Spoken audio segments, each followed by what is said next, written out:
So we're up here arguing DeSantis and Donald Trump, and really it's people like Susie Wiles who keeps a whole administrative state cabal. She would be in the Time magazine article. Middle MAGA. What Trump should take is the populist direction. Now, of course, people like J.D. Vance and Tulsi Gabbard and Ben Carson would tell him not to run on the vaccine, to in fact run on the Brooke Jackson case about how Pfizer lied to him and lied to the administration and lied to the American people and caused a lot of deaths.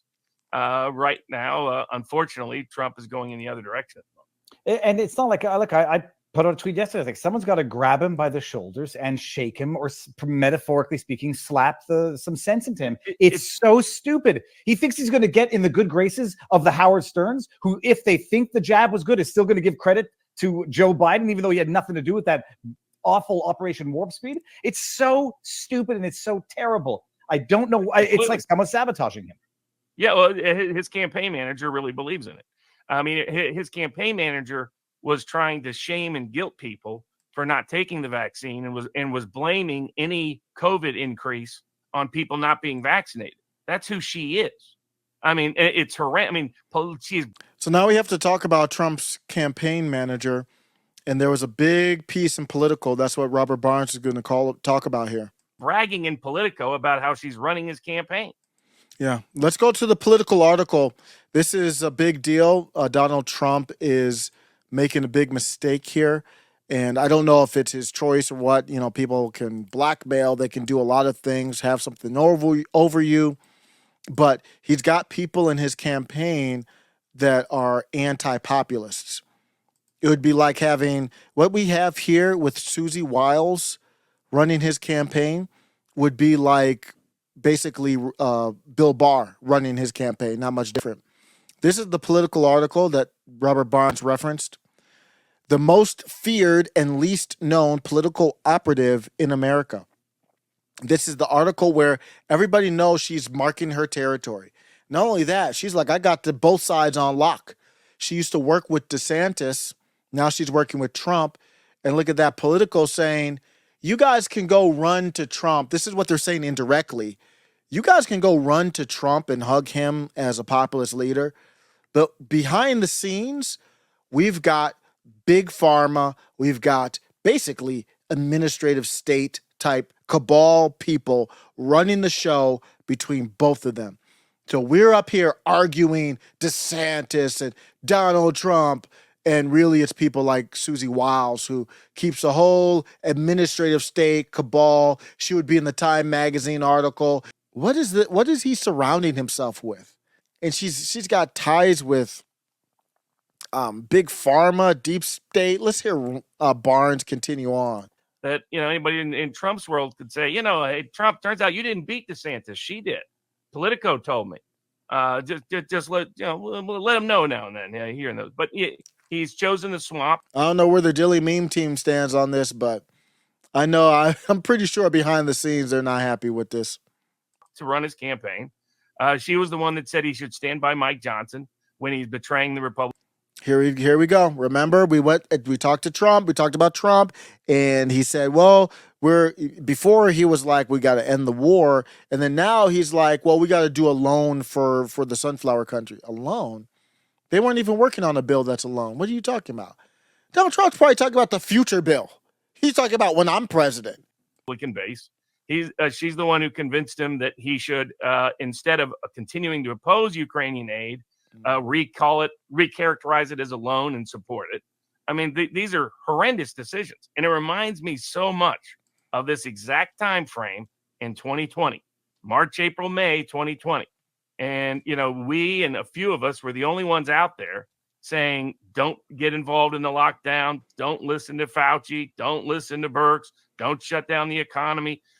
And I had a bunch of Trump supporters tell me, Barnes, you don't understand. This is 4D chess. Barnes is absolutely right here. That's exactly what happened. This is going to be super genius. Everybody's going to celebrate him for it. He's going to get a bunch of votes for saving lives. I was like, no, he'll get all the criticism for anything that goes wrong, and he'll get none of the credit. And all they did. He shouldn't get any credit. Credit for what? Was sink the economy and open up mass mail-in voting. And now he's considering repeating the exact same mistakes all over again. Robert, if you saw me make a face like, ugh, it's because I just pulled up the Politico article to see what her name was. It is Wiles. I mean, Wiles. did they put that picture up there thinking are they trying to insult her? See, Viva's Canadian, and he's great, don't get me wrong, but he doesn't see the imagery here that we just talked about with Trump on one side, with her with the sunglasses. They made her the boss. Well, since when does Trump or DeSantis like that? It's probably because the money's behind her. You go start talking about her, then you got problems. Or did they think that makes her look like Dark Brandon woman version? The goal of this is a message to everybody in Trump world that she runs the campaign. And it's bigger than that, respectfully, Barnes. It's DeSantis and Trump on there. It's saying that she runs everything. Between Trump and DeSantis, you've got the whole GOP covered, the whole new age GOP. There's nobody else. It's Trump or DeSantis. It's Team Trump and the offsprings, or it's Team DeSantis and his offsprings, which, the people he's associated with, Youngkin and Brian Kemp and those types. And then you have Trump, and then you have the Kerry Lakes and the Matt Gaetz and those. And so they're saying that she rules the roost. That's what that's about. On all of it, the whole thing. You think MAGA rules something? No. That's why I've always said it's important for MAGA to control Trump. Do you get it now? Because they have other people. If you don't control him, somebody else will. That she gatekeeps for Trump. Tom Renz has been talking about this with Alex Jones. Other people have known this for a while. It's just when you see a piece like this. I actually did a video. I couldn't find it. I was looking for it. I wish you could search the verbiage in all your videos.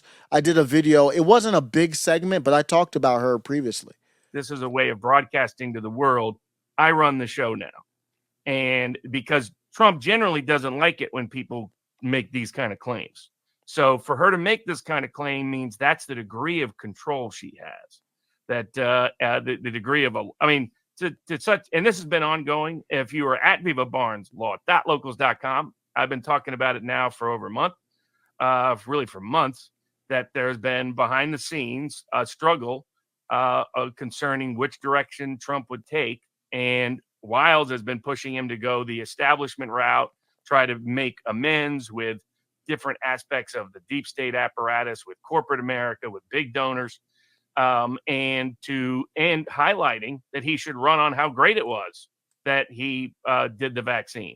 And there are others telling him this is a bad idea, that the vaccine did not turn out good. You guys, I don't want to say that. That's just so lame to say. This has been a concern of mine for quite some time. I remember the first live I did where I'm like, we're well beyond. This was in 2022, I believe. And I'm like, we're well beyond 2020. And he still has not gone after Fauci. Why? He still has not gone after him. He still hasn't gone after Deborah Birx. Why? Why wouldn't you go after the ones that set you up? Because he wanted to leave the door open to go back to this establishment route. He brought the Johnson & Johnson family down at that rally. They got booed. Right now, Trump needs to get booed. That's what needs to happen right now. Otherwise, you're putting all your eggs in a basket of a guy who's bought out, or he's not even bought out. He's like, oh, they rock with me and I still rock with them. Why can't I cozy up to the establishment if everybody's still going to rock with me? That you shouldn't take the blame for what happened with the vaccine, given that Pfizer lied and betrayed and violated their contracts. And she's won out for the time being. And it's showing up in the VP choice as well. She's the one pushing Tim Scott, for example. She's the one pushing out any kind of populist alternative. So and we'll see when the VP choice actually made how much control she completely has. You see that? Well, Trump's going to pick an establishment GP. That's what that article is about. To weed out any sense of populism in him. Make sure he's Israel first. Weed out all populism. The MAGA people still rock with Trump. They still think it's like 2016 Trump. They still think it's Trump of the populist base. It's not. It's not. That's not the Trump we're seeing right now.